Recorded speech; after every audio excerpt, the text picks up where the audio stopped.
An economic earthquake is shaking the industrial core of the United States, but its epicenter is not located on Wall Street or in Washington.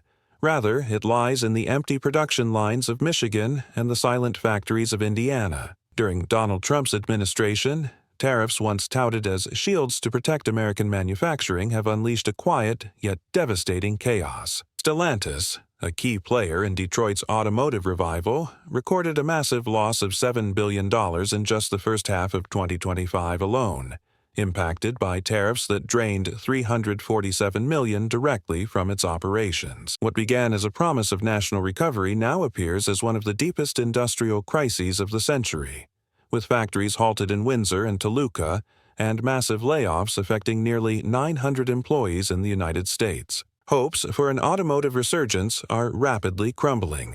Antonio Filosa, CEO of Stellantis, defends a recovery plan based on iconic launches such as the Jeep Cherokee and the anticipated Ram Hemi P8. But critics argue that not even nostalgia for muscle cars can counterbalance the burden of the 25% tariffs now imposed on more than 40% of their sales within the U.S. Stellantis is not alone in this tariff storm.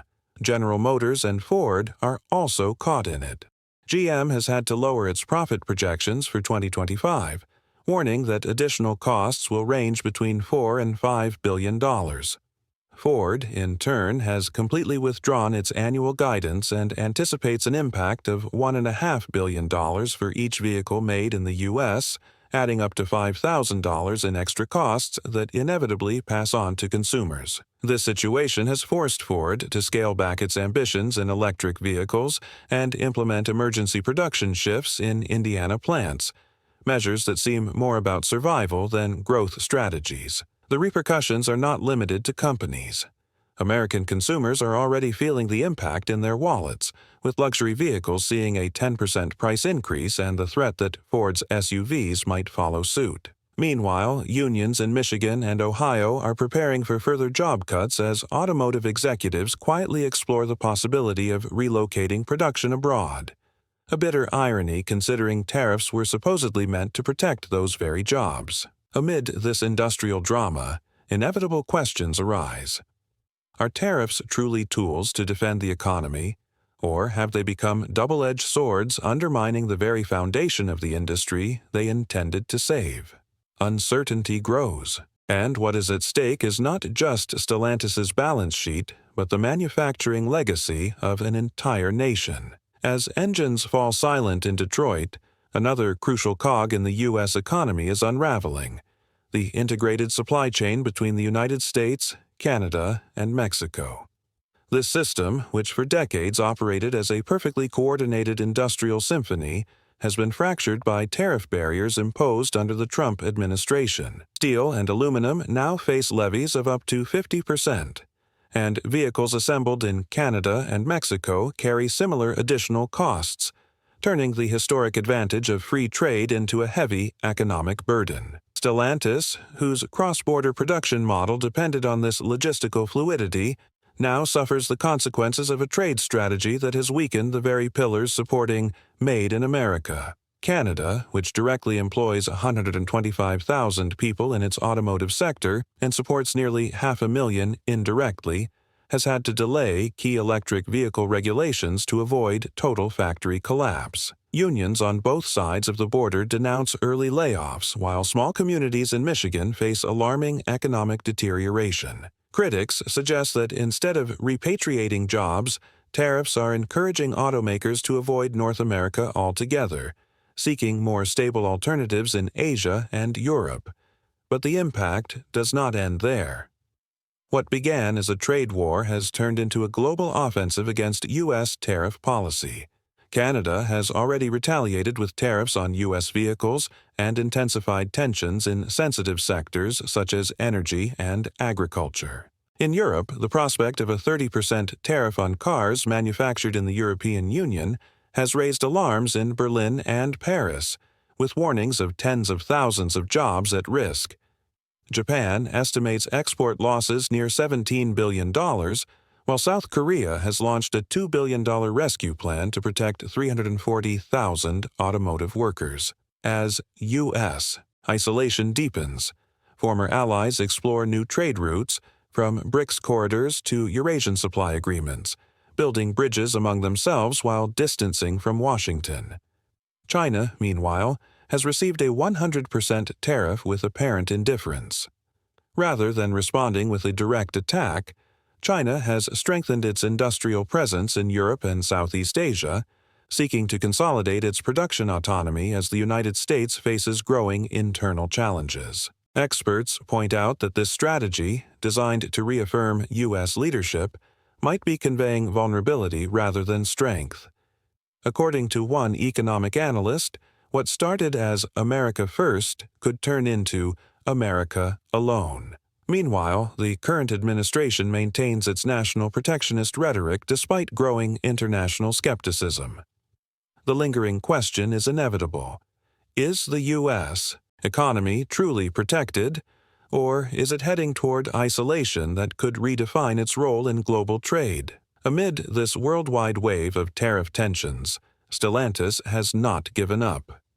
The company presents an ambitious recovery plan aiming to confront economic pressure with automotive strength and strategic innovation. CEO Antonio Filosa has announced a commercial offensive including the launch of 10 new global models by 2025, among them the Jeep Compass, Dodge Charger 6-Pack, hybrid Jeep Cherokee, and the electric version of the popular Ram, all backed by the expert dealers who once fueled Detroit's boom. For many dealers frustrated by the limited offering of recent models, this news represents a beacon of hope.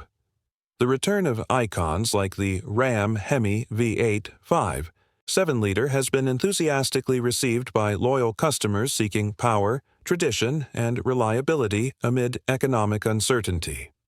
According to Stellantis executives, inventories have finally been adjusted, and production delays forecasted for 2024 have been overcome, enabling smoother and more consistent marketing. These positive signs were quickly reflected as the company's stock rose 9% on the Milan Stock Exchange following progress in tariff negotiations with Washington. However, challenges persist. The company still faces tariff costs amounting to $1.7 billion for 2025, in addition to restructuring charges and a worrying drop in European sales. Observers warn that this revival plan, though bold, involves considerable financial risks in an environment where any error could mean a final collapse. While Stellantis struggles to redefine its course, General Motors and Ford also operate in survival mode. GM is pushing its truck production to the limit to maintain revenues, while Ford bets on the loyalty of its pickup buyers even as production costs continue to rise. In this context, critics of the current government insist that tariffs have ceased to be mere commercial pressure tools and have become structural traps. It is not just about losses in accounts or logistical delays, but a profound transformation in North America's economic landscape, where the rules of the game have been rewritten without consulting those who suffer the most: workers, consumers, and small industrial communities. Tensions escalate considering these trade policies have not been accompanied by structural solutions, while global competitors adapt through subsidies, strategic agreements, and export diversification. The United States seems trapped in a cycle of sanctions and retaliations without a clear plan. Filosa has stated that Stellantis' strategy is to move from austerity to ambition. Nevertheless, some analysts question whether the timing of this transition is appropriate. Ultimately, Stellantis' survival could become the barometer of the entire U.S. automotive industry. If its recovery plan fails, not only will an iconic brand be lost, but it will also confirm that tariff policies have irreversibly altered competitive conditions this century. Detroit faces a historic crossroads, and what we are witnessing is not just a temporary crisis in the automotive industry, but a turning point that could redefine the United States' place in the global economy. Ford and General Motors have been exposed as symbols of a fragile system that for decades depended on a global network of cheap supplies, low import costs, and the promise of an open market. Today, under the current administration's tariff policies, those advantages have become unbearable burdens, draining billions, closing factories and sounding an alarm that resonates far beyond Michigan. In recent months, the impact has gone well beyond economic factors. Working-class communities, once the pride of the American dream, now face evident social deterioration. Families that relied on stable wages in automotive plants see mass layoffs destroy their financial security, while small local businesses, from auto parts shops to family restaurants, suffer a steady decline in income. Critics point out that what was presented as a policy to protect American workers has ended up tightening the chains around those very workers. The paradox is clear. While trying to protect national employment, each vehicle manufactured carries an additional cost that can reach $5,000, a surcharge that falls directly on consumers, raising prices and reducing competitiveness against international rivals. This effect intensifies globally. Europe, facing the threat of a 30% tariff on its cars, already anticipates massive job losses in countries like Germany and France. Japan projects a $17 billion drop in exports, and South Korea prepares a $2 billion bailout to support hundreds of thousands of workers in its automotive sector. This chain of events has led Washington's allies to reconsider their partnerships, exploring alternative trade agreements with blocs like BRICS, which are rapidly advancing Eurasian trade corridors. What was once a united front under U.S. influence is now fracturing, as China exploits the vacuum to expand its industrial presence in Europe and Southeast Asia, consolidating strategic independence that leaves the United States increasingly isolated. International analysts agree that current tariff policy reflects more vulnerability than strength, more improvisation than proper planning. Some experts suggest this dynamic accelerates a reconfiguration of the global economic order, where U.S. hegemony loses ground to emerging powers that adapt swiftly. However, it would be a mistake to think Detroit has surrendered. Stellantis, with its offensive of new models, tries to revive the spirit of industrial resilience, while General Motors pushes truck production to the maximum and Ford bets on the loyalty of its traditional customers. There is resistance, there is pride, and there is still hope that the innovative spirit that once placed the United States at the forefront of the global industry can prevail.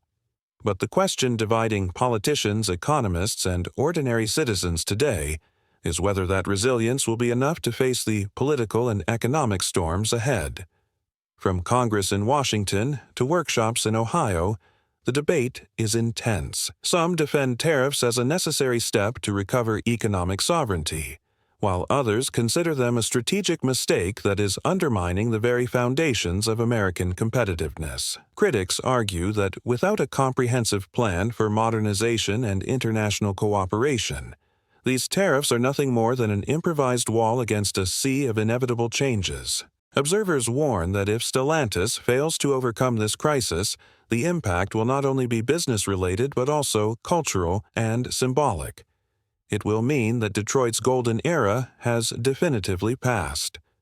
The magnitude of what is at stake goes beyond financial balances. It is about the industrial identity of a nation and its credibility as a global economic leader. Only time will tell if the strategy of reviving classic icons and expanding electrification manages to offset the cost of tariffs, or if, on the contrary, this tariff experiment will be remembered as one of the most costly bets in recent history.